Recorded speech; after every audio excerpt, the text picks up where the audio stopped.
There's a state of emergency in Munich, Germany tonight after one or more gunmen opened fire at a shopping mall and a nearby McDonald's restaurant. At least 8 victims are dead, many others wounded. Police have swarmed the area. People have been warned to stay indoors. Germany and Europe were already on edge after an axe attack on a German train 4 days ago, and the truck attack in France that killed 84 last week. It's believed this is the moment the shooting started. A man raises his gun, and as panicked people flee, he starts to shoot.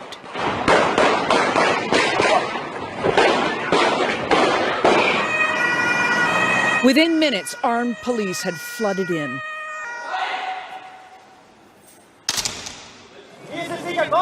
They immediately evacuated this busy shopping area and shut down Munich's public transport system as reports came in of more shots fired nearby. This amateur video apparently shows an armed man on the roof of a parking garage. He insults foreigners and then shouts, "I'm a German." Outside the shopping mall, ambulance crews treated the wounded and covered up the dead. Police spokesman Marcus de Gloria Martin said this was a terrorist attack, but who did it and why is unclear. We're looking for up to 3 perpetrators, he said, with long guns on the run. Munich is locked down tonight. The main railway station is closed, and people are still trying to get home on foot. Police have advised them once they're there to stay there as they confront the possibility of armed terrorists on the loose in the city, possibly looking for an opportunity to kill again. German authorities at this hour are now releasing new information about today's shooting rampage. Munich's police chief saying the shooting suspect, who's now believed to be the sole shooter, is an 18-year-old German-Iranian from Munich. Apparently he had German and Iranian citizenship. The suspected gunman was not previously known to police. He apparently used a pistol, according to initial evidence they've gathered, and committed suicide. Germany has been dealing with severe threats from terrorism for quite some time, and now with the refugee influx, it seems like that is only increasing, perhaps exponentially. Well, listen, you don't have to be a counterterrorism expert to understand what's happening in Europe and in the United States. So the current counterinsurgency or counterterrorism strategies are failing. They fail to deliver solutions. They merely treat the symptoms of terrorism that underpin the violence, and they really don't address or provide a cure for the disease. And this is being played out or amplified with the refugee crisis, where you now have polarization in societies that some are for the refugees and support that, and others are extremely against it. So it's not unfathomable to see that there's going to be a rise in these type of events, and not only in Europe, but also in the United States.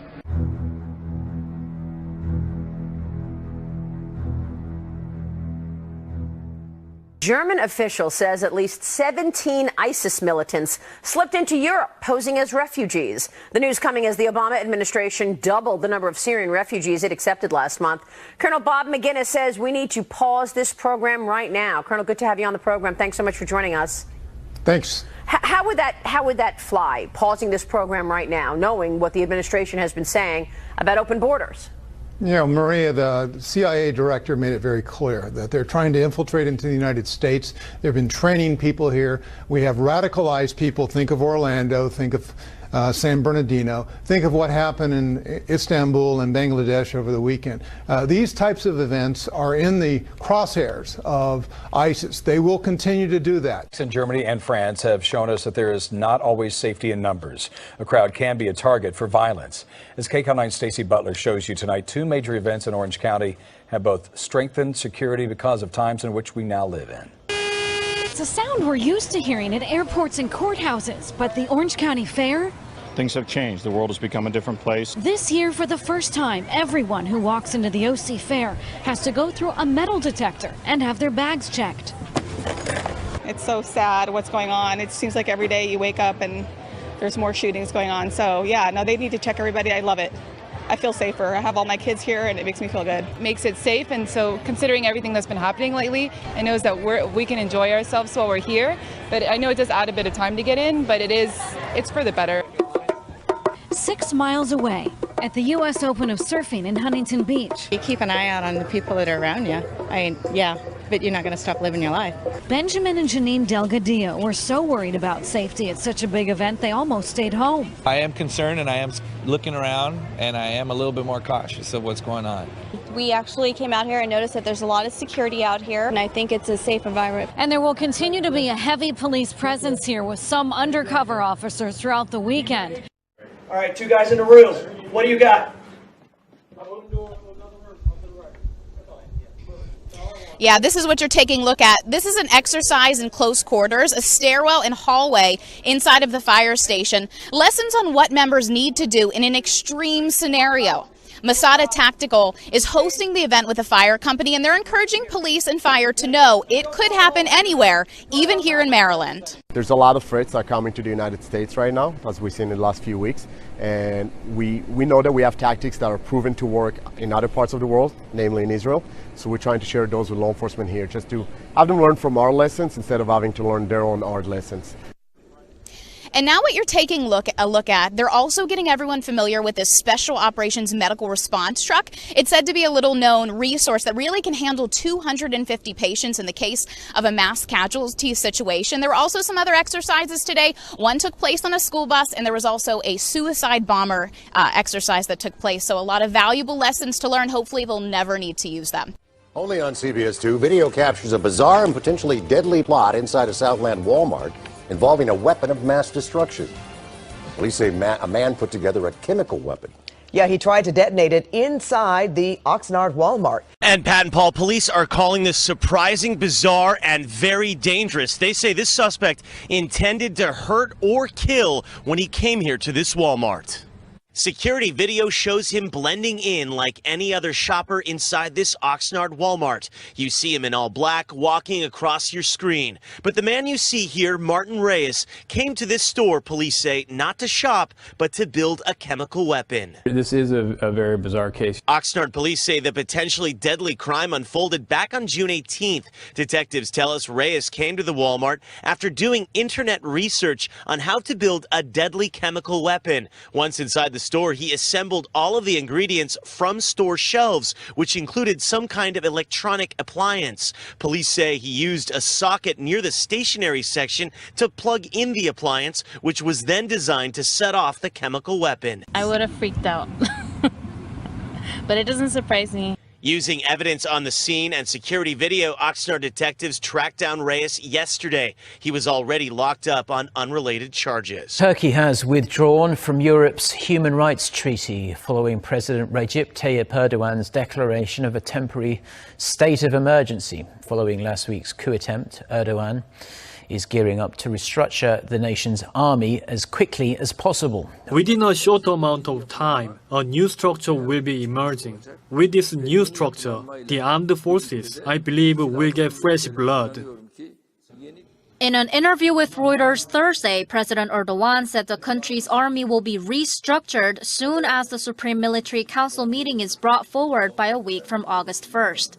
Erdogan also mentioned the state of emergency could be prolonged to render people's daily lives more functional, calling last Friday's coup attempt, quote, cruel terror that killed and bombarded the Turkish people. Our objective remains clear. Just like since July, we've been conducting operations against the separatist terrorist organization. This will be treated as another terrorist organization, the Gulunist terrorist organization. What we're seeing here is a shift in the alliance in the Middle East. President Erdogan, having defeated the coup, which was inspired by, some say by the West, by the CIA, is now realigning himself with Russia. This is going to change the whole tenor of the war in Syria, and I suspect that the sanctions are reaction to what President Erdogan just did in Turkey, an attempt to reestablish their initiative in Syria at a time when it's falling apart because of the Turkish coup d'etat.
McDonald's is forced to change its menu due to food shortages in Venezuela. The situation has gotten worse, and the famous McDonald's Big Mac is now off the menu. There aren't French fries either. There's no hamburger buns. There are severe shortages of basic goods like rice, beef, toilet paper, and soap. Economists say the shortages are caused by price controls, making it unprofitable for businesses to produce or import goods. The active ingredient in marijuana may be contaminating an entire town's water supply in Colorado. The FBI this morning is helping state investigators in the town of Hugo learn how THC could have ended up in a well. Barry Peterson is in Denver, that's northwest of Hugo. As hundreds have been warned, please do not drink the water. Well, there have been no reports of any illnesses or ill effects, and there are really two big questions. Is this really THC, the active ingredient in marijuana? And was a well tampered with, which may be how this substance, whatever it is, got into Hugo's water supply. Police say the substance may have been introduced into the system at one of the town's 5 water wells, and if so, it looked like it was done on purpose. The presence of THC was discovered by a company that conducts routine employee drug tests, but the results are far from definitive, and samples are on their way to state labs.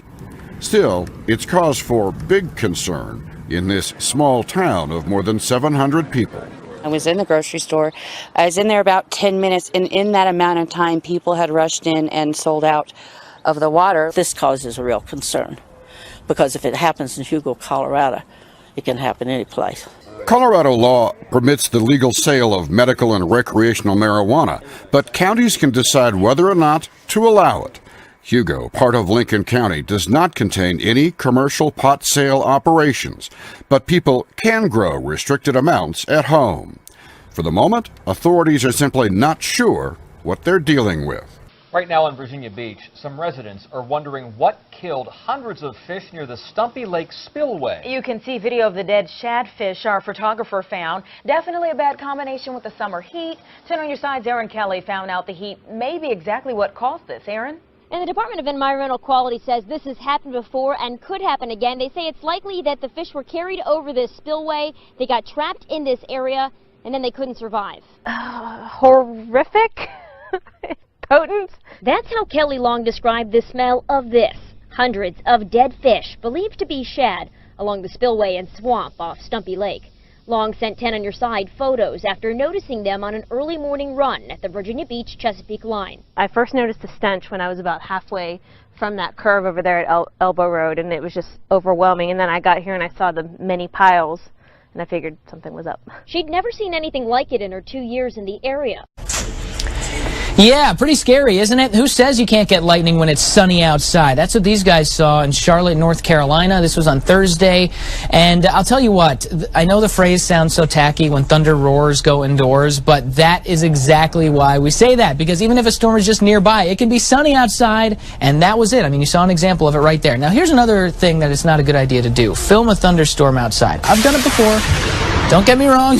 Luckily, I haven't encountered something like that. This was out of Lawrenceville, Georgia. So both of these videos from yesterday, literally, okay, that's just one day. And this is, I think, the time of year where we really got to be careful with this stuff because there's so much lightning in these summer storms. And a lot of people think, oh, I'm not going to be the one. I'm just going to go out there and film it. Like I said, I've done it before, but I'll tell you, since working here and seeing some of these videos, I do it a whole lot less. Scientists say it's not a matter of if we'll see a volcanic supereruption, but when. And they say we'll have a year to prepare for it, or panic. It'll make the movie Dante's Peak look tame. Unlike ordinary eruptions, supereruptions are catastrophic, real doom and gloom stuff. They can crush continents, trigger ice ages, and end life as we know it. Our planet has seen several in its history. Over the past 2 million years, Yellowstone had 3. By analyzing quartz crystals at the site of a supereruption 760,000 years ago, researchers at Vanderbilt were able to determine the volcano's rim growth rates. Rim growth corresponds with decompression, the beginning of the end. They found the decompression process starts less than a year before it blows. Not that it's any consolation to us.